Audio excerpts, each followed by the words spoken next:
नमस्कार। India debate में आप सबका स्वागत है। मैं हूं आशुतोष। मित्रों, मैं माफी चाहता हूं, एक दो दिन से आप हमसे मुखातिब नहीं हो पा रहे थे, खासतौर से सहारा के मुद्दों को लेकर के, और मैं इसके ऊपर बहुत शोध कर रहा था कि सहारा कंपनी की सिर्फ आप आलोचना करते रहें आज के दौर में, और ये कहते रहें कि नहीं, सहारा के उच्च प्रबंधन ने, सुब्रत रॉय ने या उनके परिवार ने सब कुछ खराब कर दिया, बर्बाद कर दिया, सबसे बड़ा लुटेरा था, और आप अनर्गल कई ऐसी बातें लिखते हैं जो कई बार अनुचित भी होता है, और खास तौर से उनको जिन्होंने वर्षों वहां अपनी सेवाएं दी और उनके साथ मिलकर के काम करते रहे। अगर वो गलत थे तो आप भी गलत थे, लेकिन आप अपनी गलती को बचाने के लिए आड़ लेते हैं कि नहीं, हम तो सरकार ने उन्हें लाइसेंस दिया था और उस लाइसेंस के हवाले हम काम कर रहे थे। अगर आपको गलती पता चल गई थी तो आपको हट जाना चाहिए था मार्ग से, आप हट जाते। किसने कहा था आपको काम करने के लिए? ये सारी बातें होती रहेंगी, लेकिन मैं समझता हूं कि आज एक बृहत्तर मुद्दे पर हम सबको बात करनी चाहिए, और वो बातचीत है पक्षों को ध्यान में रख करके। ऐसा नहीं चल सकता है कि बस एक ही बात एक ही तरीके से हम लोग कहते रहें। निवेशकों के साथ हम खड़े हैं, इसमें कोई शक नहीं है, और आखिरी दम तक खड़े रहेंगे, इसमें भी कोई शक नहीं है। लेकिन मैं बार बार हमेशा ये कहता हूं कि सहारा के बारे में जिस प्रकार से अनर्गल बातें कही जाती हैं प्रबंधन के बारे में, ये बहुत अनुचित नहीं है। हमें मालूम है कि आप यही कहने लगेंगे, हमें भी एक्यूज करने लगेंगे, प्रबंधन ने आपको खरीद लिया, प्रबंधन से मेरी कोई बातचीत नहीं है, मेरा कोई लेना देना नहीं है। लेकिन मैं 2 दिन से इस मुद्दे पर तहकीकात कर रहा था कि तरीका क्या हो सकता है। सरकार के पास जो पैसे चले गए हैं, उस पैसे की अदायगी में, अगर अदायगी हो तो इसके पहले भी जो हमने डिबेट किया उसमें हमारे सारे साथी कह रहे थे कि सरकार अगर चाहे तो सहारा के साथ मिलकर के काम कर सकती है। मुझे हैरानी इस बात की है कि जो सुप्रीम कोर्ट के तरफ से अपॉइंट किया गया है जस्टिस महोदय, अब मैं ये नहीं कह रहा हूं कि जस्टिस महोदय 15 लाख रुपया महीना ले रहे हैं इसीलिए उनको टाइम चाहिए और 2 साल इसी तरीके से चला जाएगा। हैरानी इस बात की है कि क्या सुप्रीम कोर्ट को यह बात समझ में नहीं आ रही कि सहारा प्रबंधन को इसमें कैसे इन्वॉल्व किया जाए, कैसे निवेशकों के संगठन से बात करके और निवेशकों से बात करके, निवेशकों से बात कैसे किया जाए। इसके पहले सहारा से कैसे बात करते थे, विज्ञापन दे करके, सामने आकर के वीडियो मैसेज दे करके बताते थे कि मैं निवेशकों के लिए क्या कर रहा हूं। मान लीजिए कि सहारा प्रबंधन वो काम नहीं कर रहा है, कौन करेगा? मैंने इसके ऊपर तहकीकात की, कौन करेगा? अब सहारा प्रबंधन में तत्काल कम से कम उस स्ट्रेचर का, जिस स्ट्रेचर के व्यक्ति सुब्रत रॉय सहारा थे, उस स्ट्रेचर का व्यक्ति अभी तत्काल सहारा प्रबंधन में कोई नहीं है। तो उनके बिहाफ पे कौन आकर के इतनी बड़ी जिम्मेदारी लेगा? पेच वहां फंसा हुआ है। इसीलिए सब मिलकर के अगर आलोचना करने पर आ जाएं, बुरा भला कहने पर आ जाएं, उससे बात नहीं बनेगी। अगर आप गाली गलौज करने के बजाय, मारपीट करने के बजाय आपने कोर्ट का रास्ता अख्तियार किया है, यह आपका प्रेरोगेटिव है, आपको जरूर जाना चाहिए। और इसमें आपने खास तौर से जो पीआईएल आपने लगाया है, उस पीआईएल में आपने सबसे पहला जो मुद्दा उठाया है वो है पोर्टल का ही, सीआरसी पोर्टल का।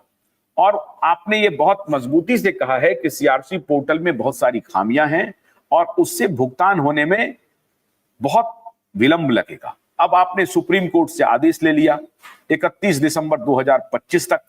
अब 31 दिसंबर 2025 के पहले आप फिर एक आवेदन लगा देंगे जिसमें आप कहेंगे कि देखिए 1000 करोड़ रुपए, 1200-1100 करोड़ रुपए अभी तक हमने भुगतान किया, 1000 करोड़ रुपया और भुगतान करेंगे आप।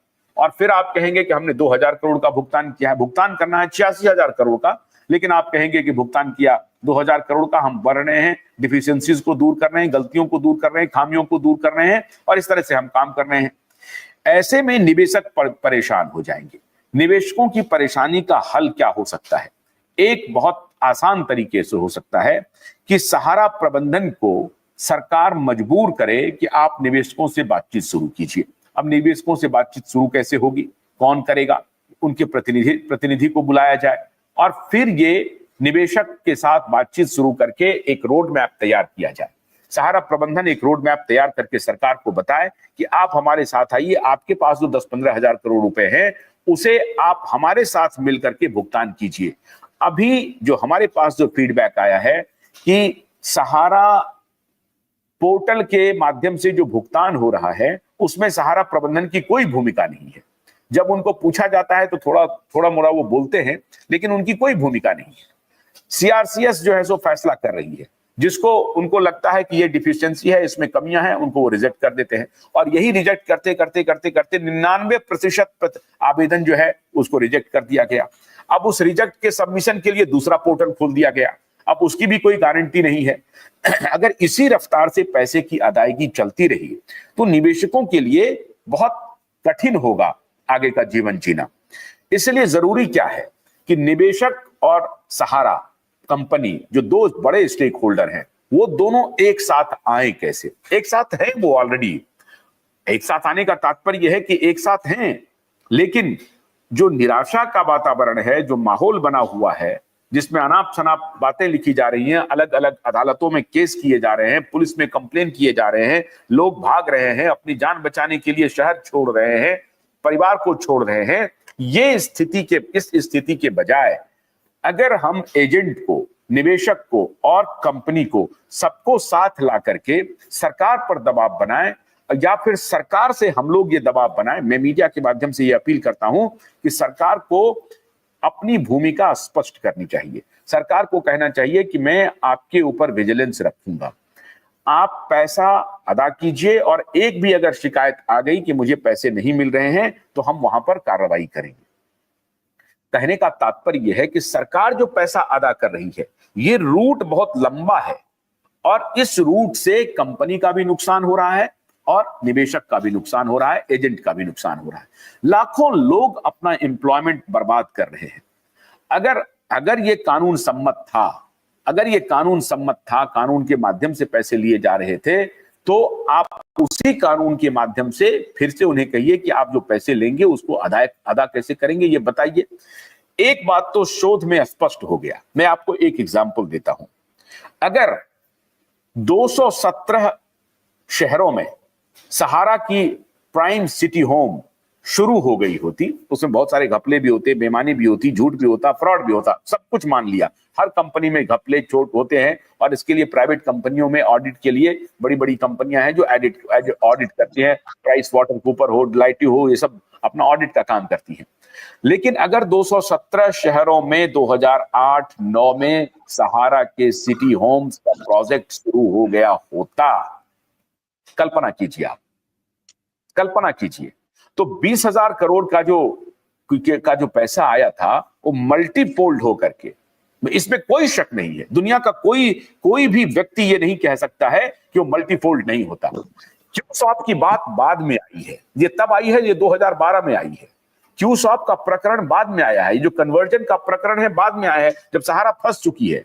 आप उसको फंसा चुके हैं, ठीक है, सहारा ने गलत किया, ये बात ठीक है, लेकिन तब तक सहारा फंस चुकी है। आप एक बिजनेस घराने के पर्सपेक्टिव से इस मुद्दे को देखना पड़ेगा, किसी भी सूरत में देखना पड़ेगा। दिक्कत क्या हुई कि कुछ दलालों ने सहारा को अनड्यू फेवर करने के लिए उनके सारे कमियों को सही बोलता रहा, ये गलत हो गया। अब मैं एग्जाम्पल देता हूं कैसे। ये अरिंदम चौधरी जैसा व्यक्ति, अरिंदम चौधरी जैसे व्यक्ति को बुला करके आपने क्या किया कि नहीं, सहारा ने तो पैसे वापस कर दिए हैं, ये कहने की जरूरत नहीं है, आपने झूठ किया। गलती आपसे 2012 में हुई है। मैं कह रहा हूं 2007, 8, 9, 10 की बात, जिस वक्त आपने बाजार से पैसे उठाए, जिस वक्त आपकी डील चल रही है, अंतरराष्ट्रीय डील चल रही है, टर्नर एंड टर्नर ब्रदर के साथ आपकी मीटिंग हो रही है, सहारा सिटी होम्स अगर मैदान में आ गया होता, आप सिर्फ कल्पना कीजिए। इसीलिए मैं कह रहा हूं कि आज के सहारा प्रबंधन नहीं, सुब्रत राय और उसके परिवार पर आपको तोहमत नहीं लगानी चाहिए, नहीं लगानी चाहिए। और आप मुझे गाली देंगे, हम ये सुनने के लिए तैयार हैं।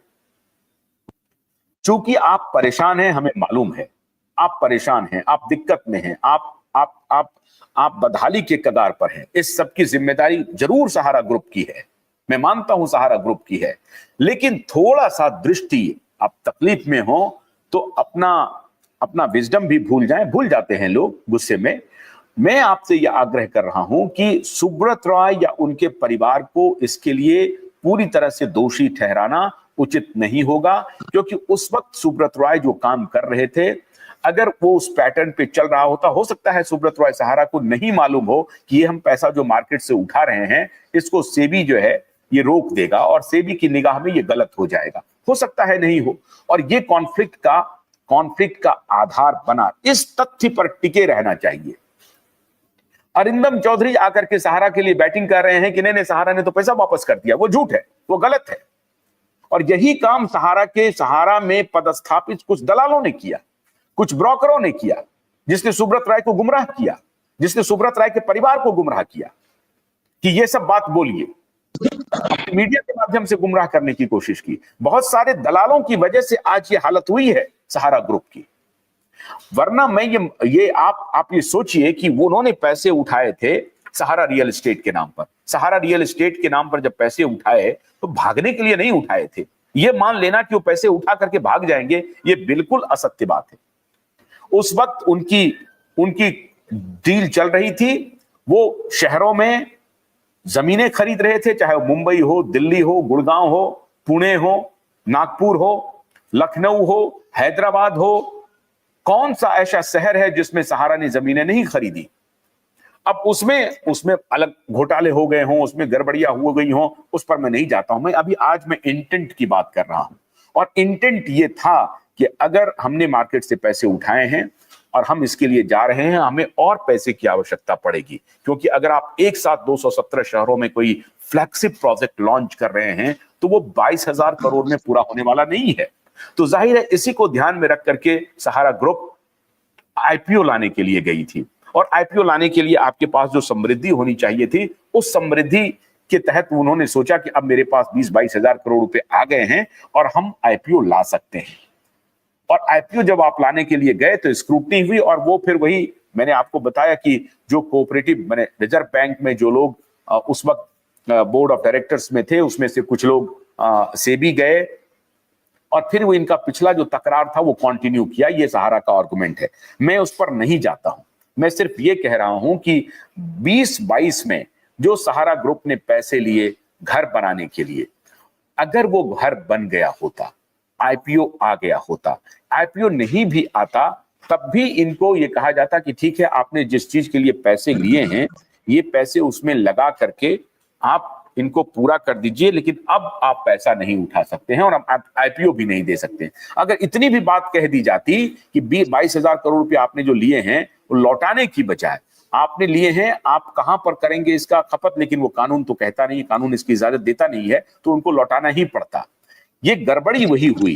अगर उनको लौटाने के लिए कहा गया था तो ये लौटा देते और चेक से पेमेंट कर देते, और चेक से पेमेंट करने के बाद ये लेते। इन्होंने ऑटो जो कन्वर्जन किया वो इकोनॉमिक ऑफेंस हो गया।